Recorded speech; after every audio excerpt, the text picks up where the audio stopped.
Baiklah, kami dari kelompok 2 ingin membahas mengenai sektor informal dalam perspektif sosiologi.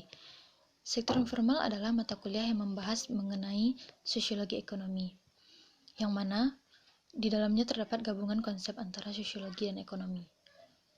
Menurut Max Weber, sosiologi yaitu ilmu yang mempelajari mengenai tindakan sosial, bukan tindakan individual. Sedangkan ilmu ekonomi yaitu suatu bidang ilmu yang mempelajari pengelolaan sumber daya, baik perorangan, kelompok masyarakat, ataupun suatu negara, yang bertujuan untuk mencapai kemakmuran dan kesejahteraan terhadap mereka. Menurut Karl Marx, definisi ilmu ekonomi adalah ilmu yang mempelajari cara-cara manusia untuk bertahan hidup dalam sebuah struktur kelas sosial, yang hubungannya ditentukan dalam pemanfaatan sarana produksi. Ilmu ekonomi juga mempelajari pembentukan pola-pola tindakan sosial dan tindakan ekonomi individu berdasarkan nilai-nilai yang diyakininya. Sedangkan sektor informal dalam perspektif sosiologi, yaitu merupakan pembahasan tindakan sosial manusia yang bermakna dan ditujukan kepada orang lain dalam rangka mengelola sumber daya yang terbatas atau sumber daya tidak terbatas untuk mencapai tujuan-tujuan tertentu dalam hidup mereka. Saya akan membacakan materi dari kelompok 2, yaitu menurut Smelser dan Swedberg 2005, sosiologi ekonomi memfokuskan perhatian tentang fenomena ekonomi, terutama yang terkait dengan aspek produksi, distribusi, pertukaran, dan konsumsi barang sebagai sumber daya yang terbatas.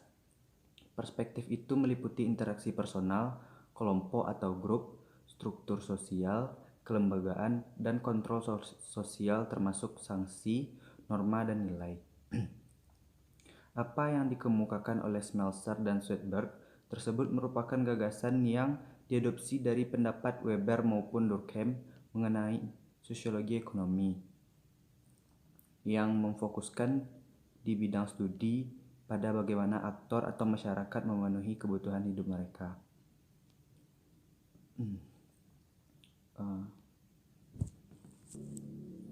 Bagaimana sejarah perkembangan dan apa yang dibahas dalam sosiologi ekonomi?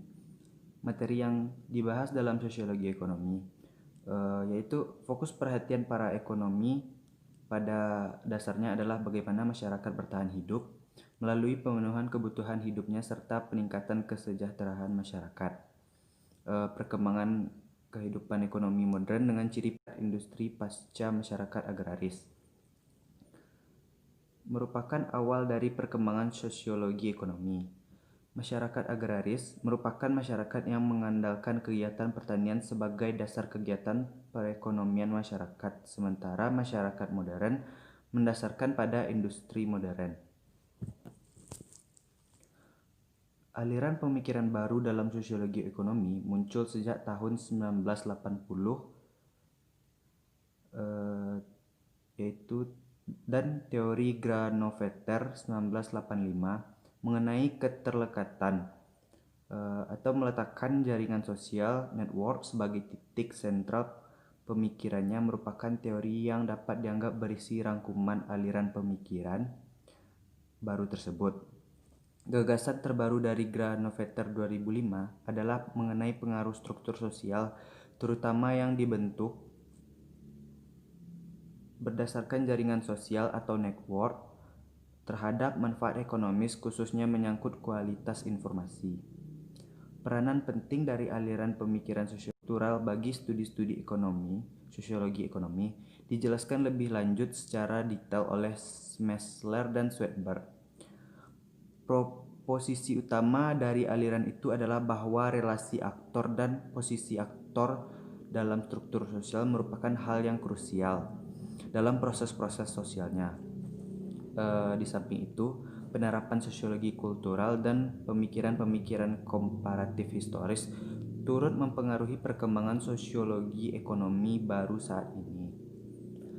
Sosiologi ekonomi aliran ini dapat dilihat dari ide yang dicetuskan Harrison, White, dan murid-muridnya atau Granovetter dalam beberapa proposisi utama yang digagasnya. Ide tersebut juga didukung oleh Swedberg dari beberapa tokoh pemikir sosiologi ekonomi baru. Proposisi yang dimaksud adalah yang pertama, tindakan ekonomi adalah suatu bentuk dari tindakan sosial.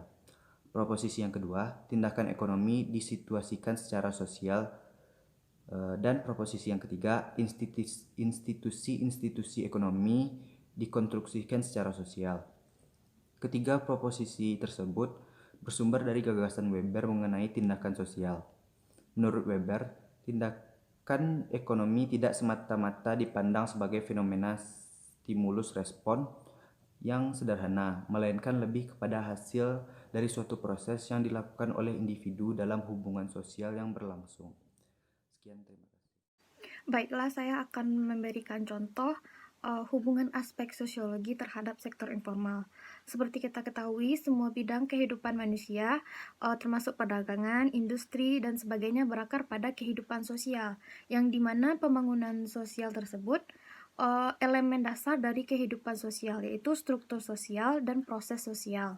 Struktur sosial adalah pola hubungan, terutama hubungan kekuasaan antara kelompok sosial dalam bentuk stratifikasi, komposisi, dan diferensiasi sosial.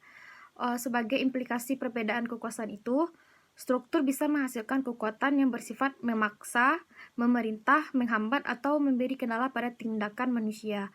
Seperti yang kita alami atau yang kita lihat sektor informal yang berada di Indonesia sekarang, pasti ciri-cirinya yang seperti yang saya sebutkan. Untuk pemahaman lebih lanjut, saya memberi contoh ketika Bapak Jokowi menjabat sebagai Wali Kota Kota Solo. Sistem nilai ini dikembangkan secara resmi menjadi visi dan misi Kota Solo. Hal ini menunjukkan gejala sosiologis tersebut yang menarik, yaitu diangkatnya elemen kultural ke dalam ranah struktural formal, yang menunjukkan terjadinya irisan antara kultur dan struktur, atau bisa disebut dengan budaya yang distrukturkan. Dengan pembangunan struktural tersebut, diharapkan terjadi perubahan hubungan kekuasaan antar kelompok di masyarakat.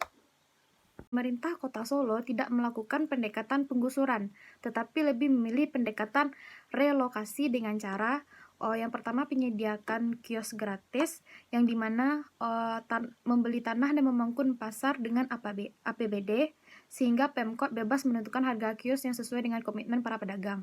Nah, yang kedua, para pedagang kaki lima dipindahkan ke pasar dan diberi surat izin usaha perdagangan.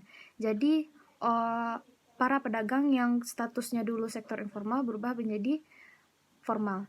Yang ketiga, selain itu Pemkot juga menyediakan berbagai pilihan ruangan tempat usaha PKL seperti shelter, tenda, dan juga gerobak. Nah, yang terakhir, memfasilitasi pendirian koperasi bagi para pedagang agar mereka bisa mandiri dalam keuangan. Nah, tindakan struktural yang dirancang oleh pemerintah Kota Solo dan Wali Kota Solo pada saat itu Bapak Jokowi, tindakan struktural ini mengubah pattern of power relation dalam konteks kehidupan pedagang kaki lima atau sektor informal, sekaligus memicu perkembangan kultural dan prosesual seperti perubahan sistem nilai dan sikap para PKL, budaya berorganisasi, partisipasi. Dengan demikian, struktur regulasi Kota Solo telah berhasil hingga tingkat tertentu menegakkan kewajiban terhadap PKL untuk keluar dari tanah yang tak berizin, sekaligus memberikan hak melanjutkan usaha dengan fasilitas yang terjangkau oleh mereka.